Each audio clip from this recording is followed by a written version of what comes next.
Peace everyone, it's Black High Priestess. Switch the camera around a little bit. How's everyone doing? Going live. I did get the inspiration to do this, and I'm actually just gonna make some this is gonna be a ezili tea that I'm gonna make. So I'm just gonna use some leftover orange apple. Here, I froze it, so I'm just going to throw it into the boiling water now since the water is boiling. I'm going to throw them in there, let them thaw out a little bit. I might cut them up a little bit more. And in the snapshot there, I have, this is some water and a small orange, could be like a little tangerine, that I offered to Leg on Monday. So I'm actually going to dump that water in the tea as well. And I'm going to cut this up and offer it. I got a new knife. I got some new stuff today, so nothing major. Some plates, a couple plates I needed, stuff like that. So, really quickly, while I'm preparing this tea for myself before dinner, and I might go live and do dinner. I'm gonna do salmon and scripture later tonight, maybe. I just wanted to talk about why I say that that Ifa is a white man's religion. I get a lot of flack for that. Ooh, this is real. Oh, whatever this is smells delicious, and it's all really. It was sitting on the altar for almost a week, so it's got all the water in it, and that's gonna really enchant me and help me divine this week with the things I'll be doing. So I'm going to throw this in there, but I'm going to throw this juice in the cup. I'm going to put some of this in the cup here. Oh, this is going to be so good. And I'm going to cut this up a couple times so the oils and everything really releases. Back to the subject. The primary reason I talk about Ifa being a white man's religion is the way a lot of followers and initiates behave and act. Relating Ifa to a white man's religion is me talking about the Christianity and somewhat Catholic, but I don't want to say Catholic, and I'll tell you why.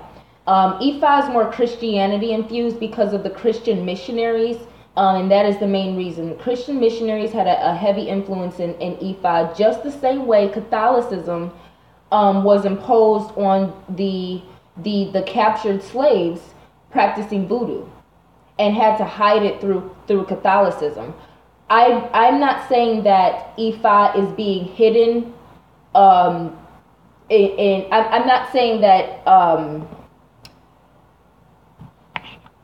Ifa is in that way like Catholicism, forcing people to hide the mysteries, but in Catholicism, it related to what you would call Haitian voodoo or American voodoo more so because in Catholicism there was already Catholic saints.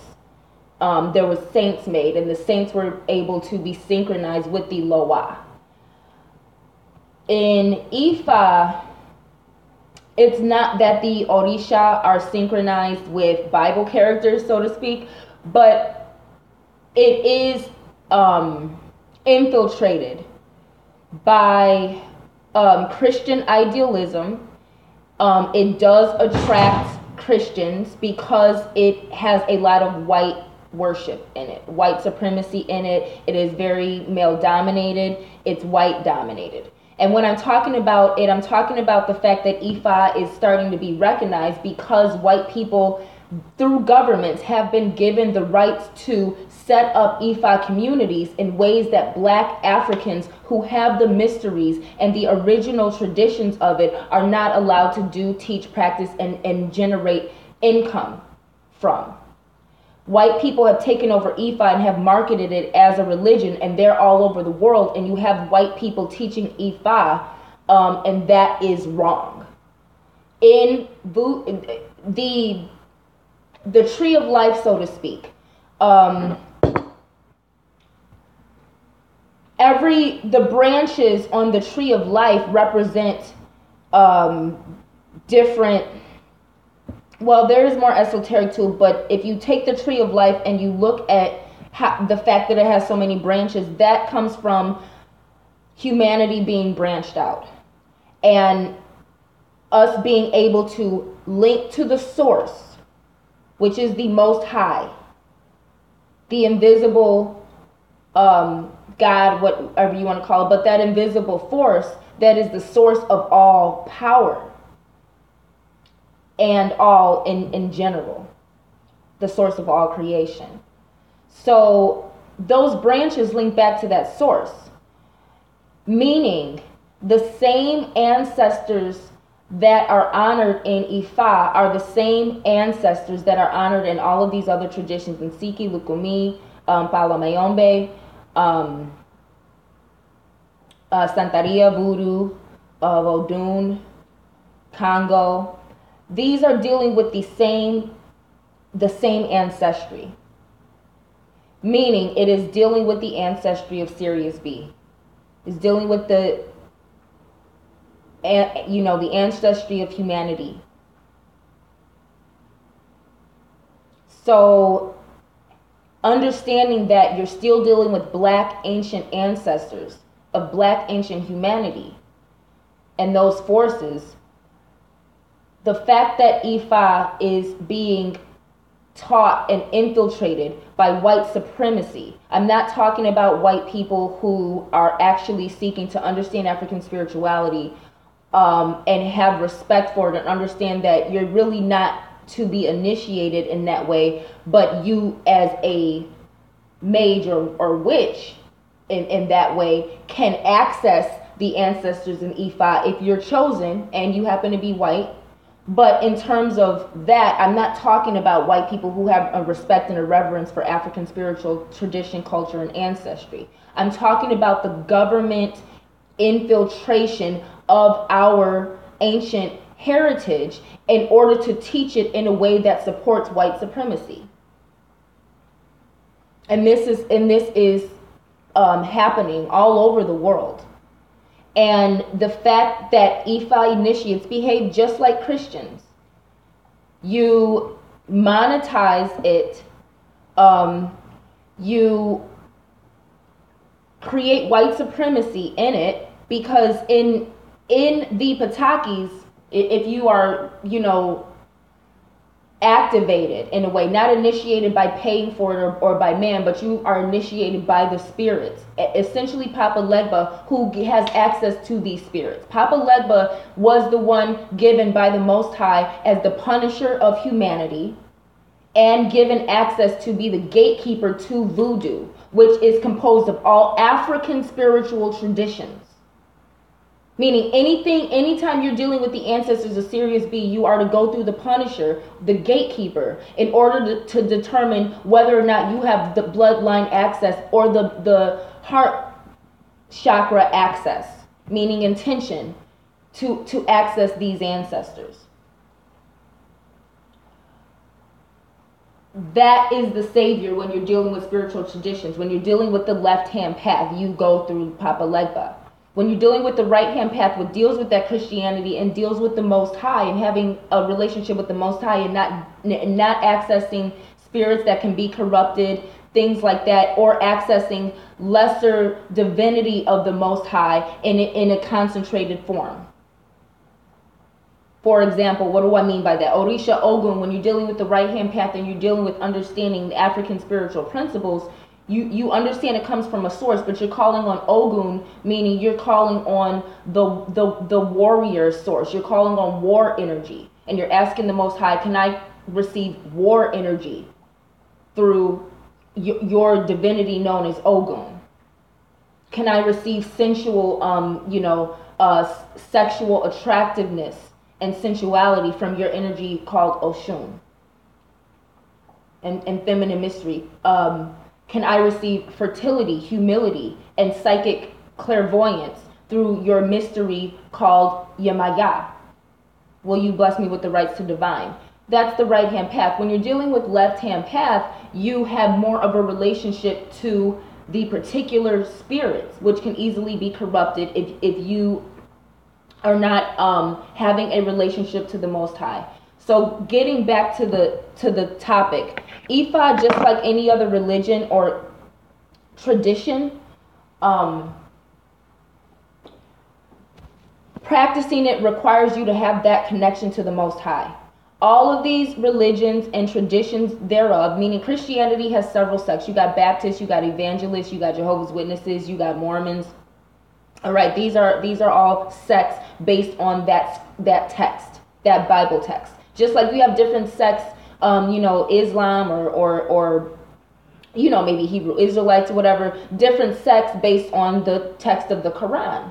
So texts can create different religions, different sects. Just like in African spiritual traditions, you got, in Sikhi, Voodoo, Palame, like the ones I mentioned.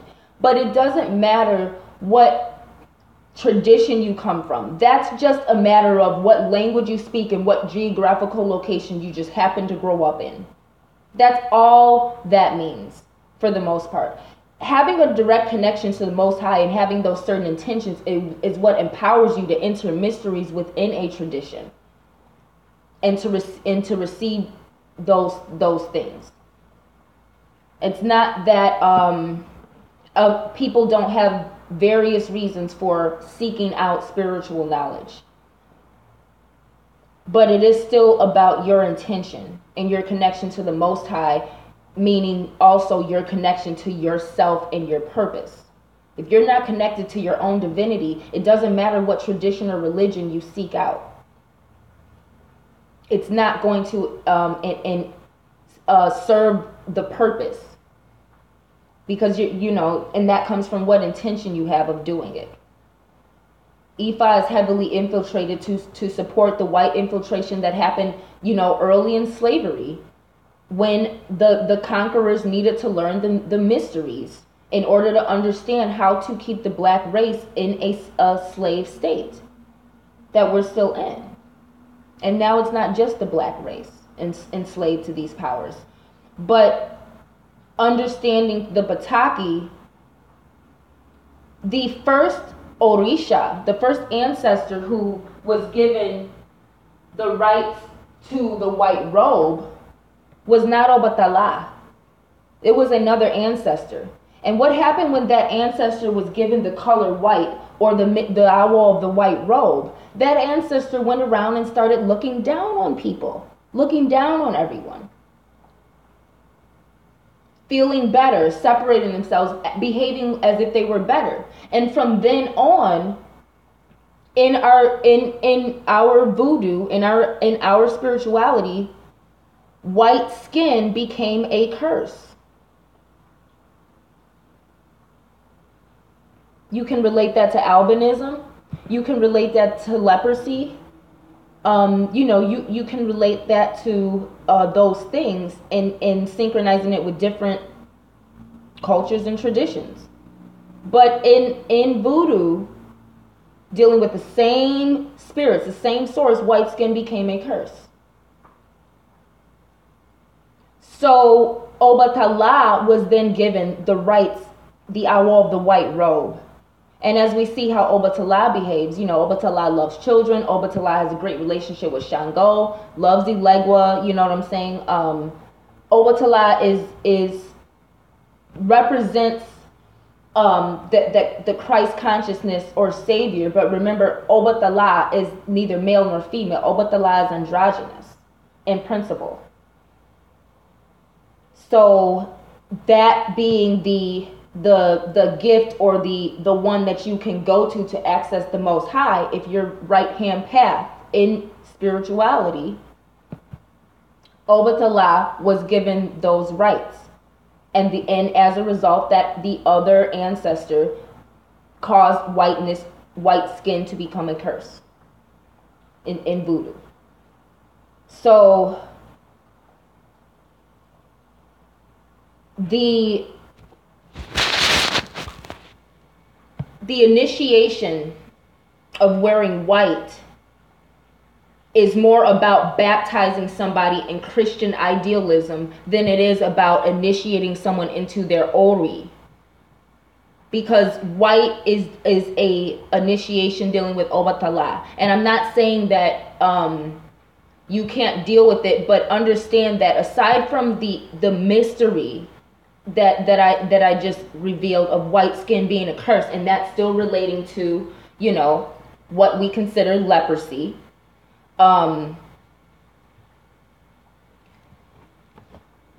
White in African spirituality is typically representative of death. And it would be more appropriate to wear white to a funeral, so to speak, or a ritual honoring the dead, like the Egungun, which, you know, are necessarily were never human, really.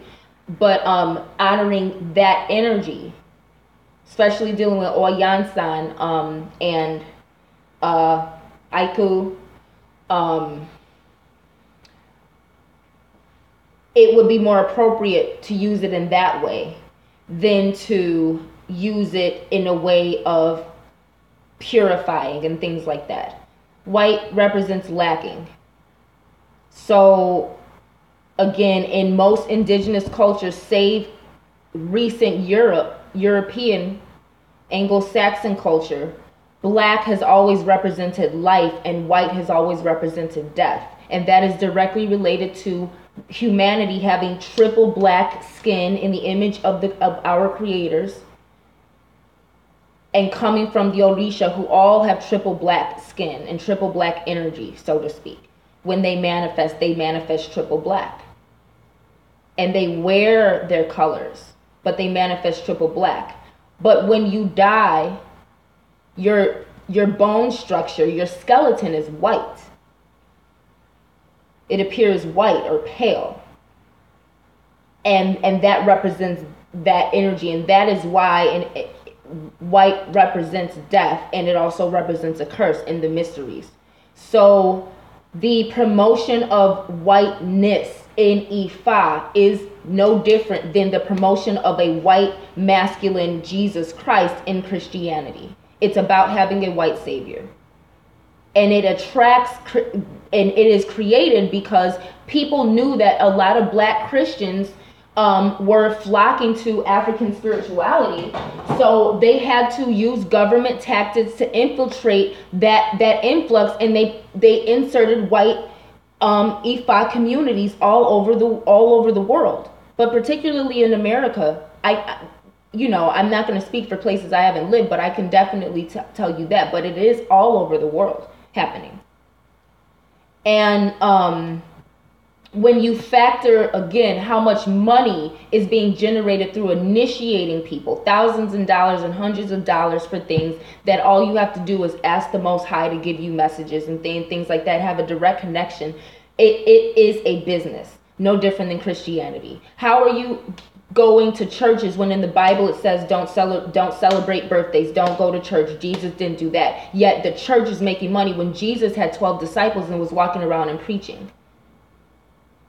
Ifa is no different. That's what Ifa is. Ifa is a government sector of our religion. I'm not saying that the teachings within and the people, especially the black African people and real elders and priests and priestesses who are in that and who are teaching and using it to heal the black race, because essentially that's what it should be doing.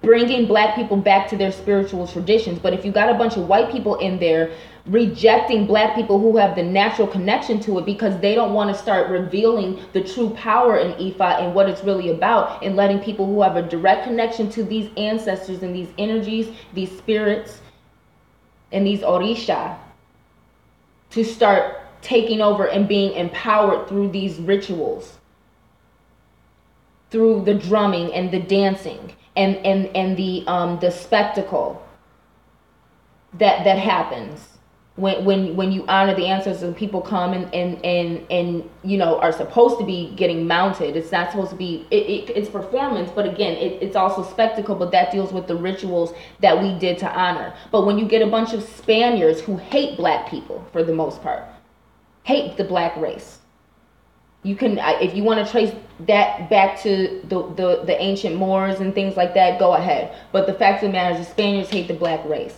and you know,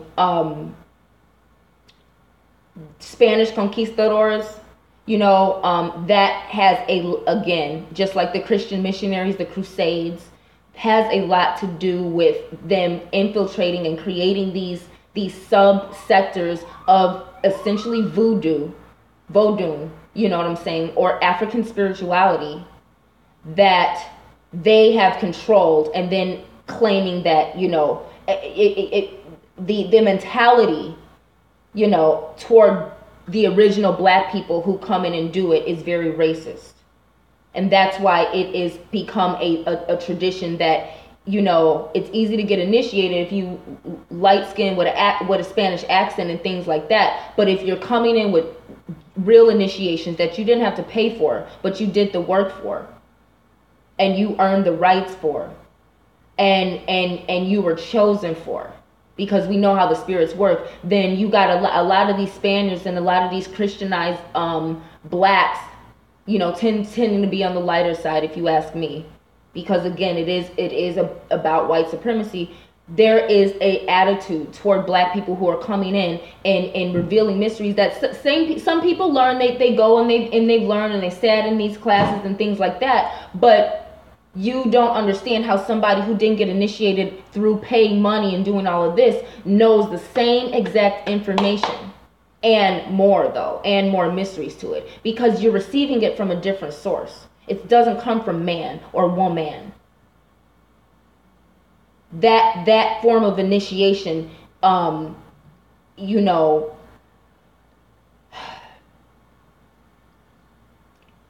is about it's putting a spell on black people who are really trying to seek out African spirituality. They're attracted to Ifa because it is more, it's become a religion. Peace. Is that Anubis? Peace, Anubis. Yeah, the black god and everything. So, you know, that's the triple darkness. So they're funneling people who are seeking out their true power, especially who are black people who are seeking out their true power the way the slaves were freed through voodoo.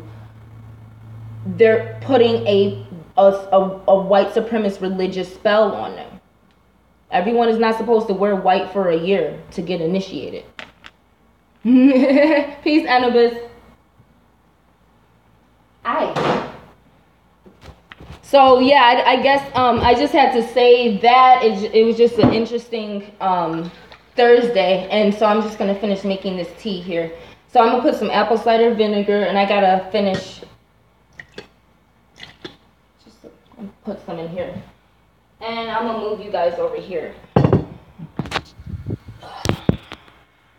So I just wanted to like rant about that really quickly.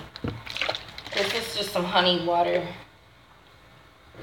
that I'm gonna throw it in the brew. And I wanted to show you guys a couple other things. These are some special cloves that I got from an African shop that I go to for some of my supplies.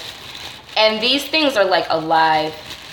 And they like, it's funny, they like come alive. Sometimes they look like, I don't know, it's like they come alive. But they're just like these African cloves, and I've offered these to Shango. Shango deals with cloves really well. See, they have these little things, but then it's like when you boil them, it's like they turn into like little,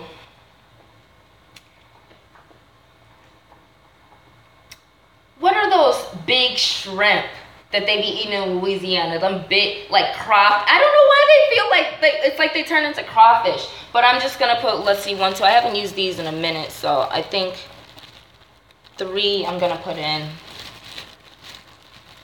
for now. Yeah, I haven't used these in a while, but again, it was just, I'm supposed to do this brew, and I just wanted to show you all. So I got everything in there so far, and this is a pink starburst I offered to Julie Bridget, and then this is a pink sucker too. So I'm gonna throw these in the mix too to sweeten it up.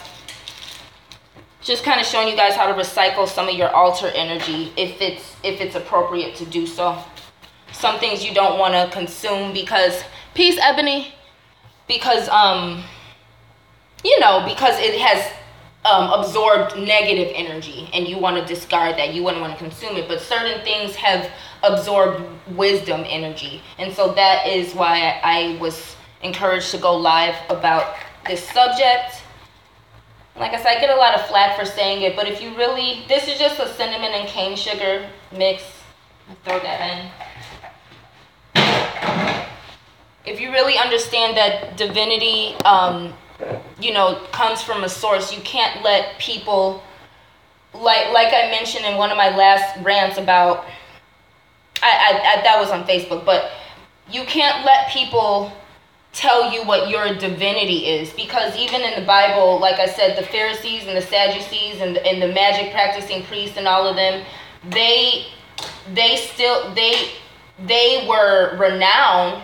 They were elite, they were wealthy, they were being paid and commissioned by the king. But when the king needed someone to divine the dream, he had to go to one of the Hebrew Israelites that was locked up in his cellar, who honored the Most High. So that's what people who are really here to be prophets and prophetesses, diviners and things like that, those people can go into any tradition and carry that natural divinity and enhance themselves with the tradition. But also, if you want to take on a higher role, if you're called to take on a higher role of teaching or performing certain things like that's where it's really coming from.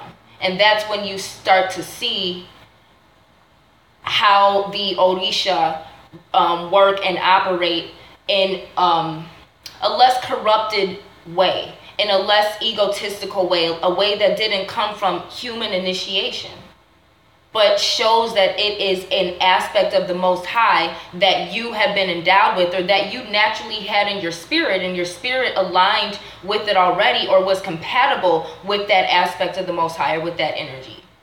So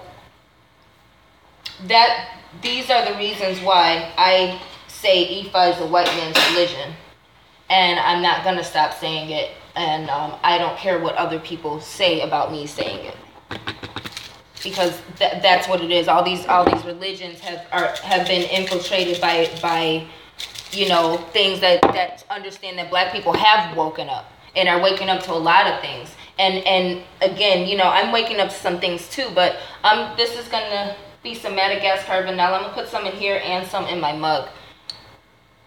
I need some vanilla. But I'm also gonna throw some lemon juice in this brew. So there is voodoo in the Bible. For example, Eli,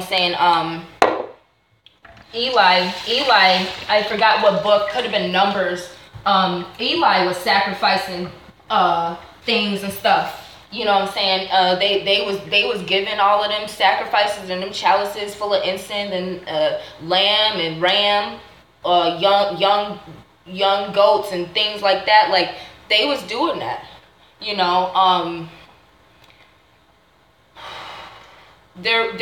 Those were blood sacrifices that are in the Bible. I don't care if you say it's the Old Testament.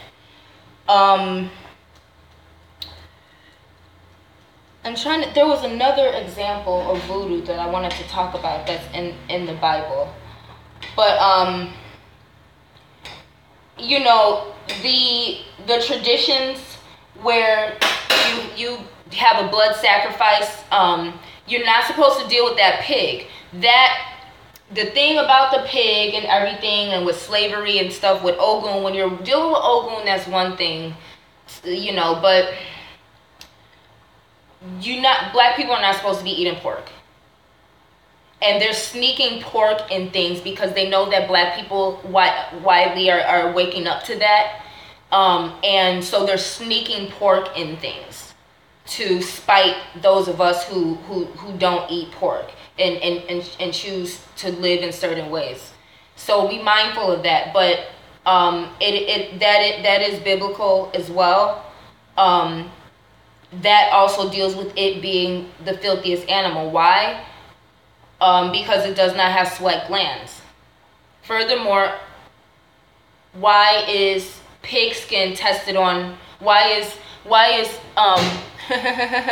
oh really? That's great, Anubis. Why is sunblock tested on pig skin?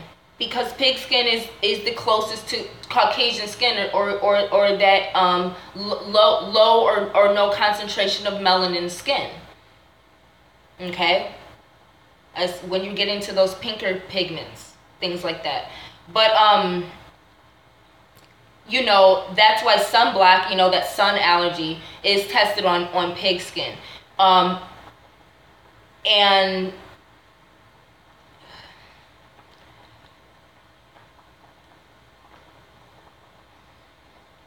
it doesn't have sweat glands, and sweat releases toxins. Sweating is what releases toxins in your body. So the saltiness of the pig comes from toxicity,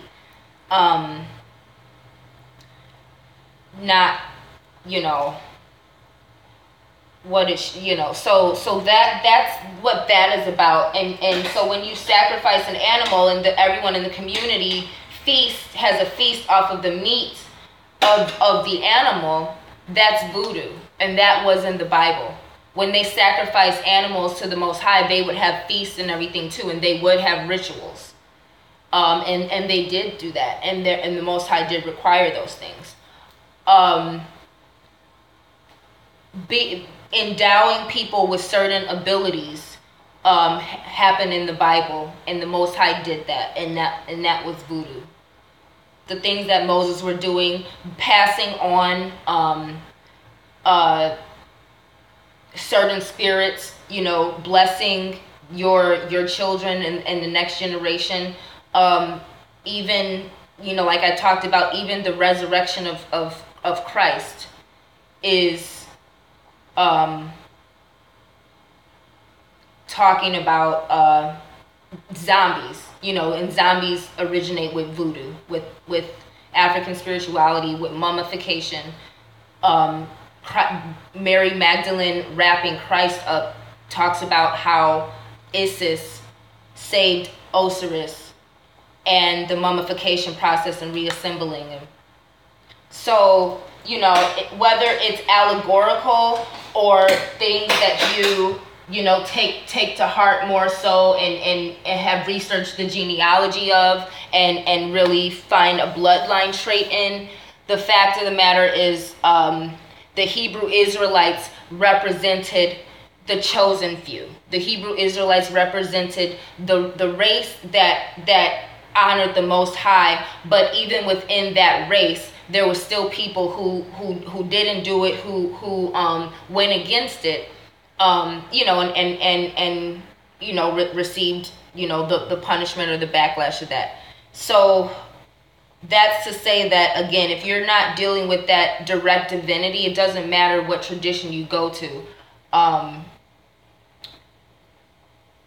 You don't it doesn't mean you necessarily have the rights and the responsibility or the mysteries.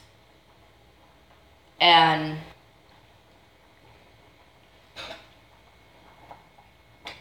a lot of our African spiritual traditions are watered down and appropriated so that white people can come in and access them, and that defeats the purpose of Black people getting back to their power and having self-esteem based on understanding that you have a heritage that is powerful, and you have something that is a bloodline trait. It's a genetic trait that you have a direct connection to, and it takes away from the Black people who are seeking empowerment and esteem and protection too, because there's, you know what I'm saying, you know, if a corrupt person is doing it, they can teach you, you know what I'm saying, in corrupt ways. And that's why I want to talk about the Most High and understand, like, the tree of life represents everything returning to that one source of it. Okay. I think I got everything in here, except I'm gonna have to move this over, put some lemon juice in, and a little black pepper. I'm gonna throw some black pepper in here. It's just one of those moods. It's like it's almost like a Danto, but it's just slight Danto energy. But I don't know. It's just like a spicy. I just have like a spicy edgely going on.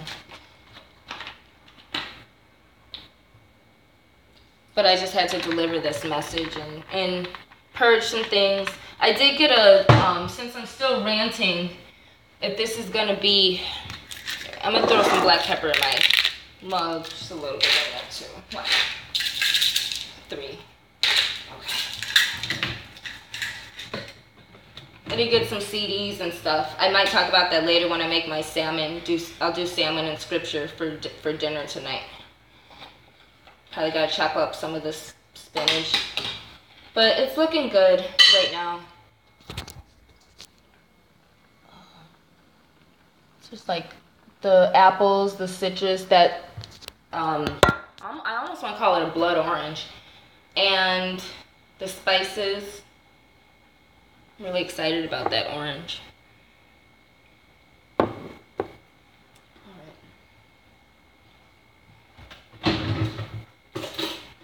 So let me know if you guys have any questions about that. You know, let me know what you think, what some of your experiences are. I've experienced people, you know, attesting to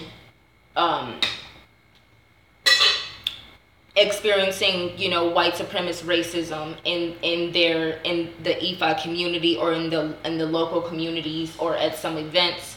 I've had sisters attest to experiencing sexism within the tradition, and you know, the same sexism that infiltrates Christianity because a lot of feminine principles were removed. The same things that have happened in Christianity go on in Ifa, and like I said before, you can always tell how something is working and the source of it by how those who are practicing it behave. You know, so like I said, look at how people who label themselves as Hebrew Israelites and go off of that tradition or Islam behave, or how, you know, people who label themselves as Christians behave in different sects of it. How do Catholics behave? How do people in Ifa, how do Ifa initiates behave? How, you know, how do voodoo initiates behave? How do, you know, just how do people in African spirituality behave in general? How do Satanists behave? How do people who claim to be in witchcraft behave? How do people who claim to be Freemasons behave? You know, so, you know, and then how do atheists behave? Look at these things. Something I mentioned on Facebook is that I've never seen martial artists. I've never been around martial artists or in martial artist groups or discussions and seen a person who does karate argue with a person who does capoeira about how to kick properly, or argue with someone who does jiu-jitsu, or someone who does Wing Chun or Kung Fu, argue with each other about how to behave or how certain moves or things work. I've seen more respect for each other's craft and willingness to humble themselves and learn mysteries of each other's craft from martial artists, as well as from same thing in yoga. I haven't been around too many in a lot of yoga places either, but when I see people talk about yoga and discuss it, again, aside from, you know, discussing you know, appropriation, I don't see people arguing about yoga. You have people who do comedic yoga, yeah, but I don't see people arguing about that. I see people more willing to take whatever they can from it. But there's usually a lot of ego and arguing in particular traditions and things, just the same way there is in Christianity. If everyone's going off the Bible, why do you have hundreds of different sects of it? So look to people who are you know, really going off of the principles and the heritage, meaning what you inherit from spirituality, not a particular tradition that, you know, people bounce from and bounce from.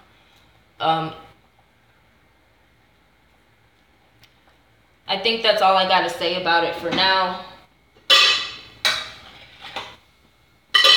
I might do a more in-depth discussion, but I'm just going to strain this here since it's ready. And I'm actually going to go on Facebook Live now and just chit-chat with people. I'm going to show people like my CDs and stuff. I got a package of some of my old stuff mailed to me, so I want to show people some of the CDs that I didn't buy, but it's like I used to do those things where it's like you get like 12 of them for like $1, you know, those little those little subscriptions you used to have. So I'm gonna do that on Facebook Live. I'm gonna finish this upload now, and I gotta decide if I want to do the mesquite honey or the orange blossom honey. I don't know. What do you guys think? I'm probably just gonna do a little bit of both. So peace and love, everyone. I'll talk to you soon.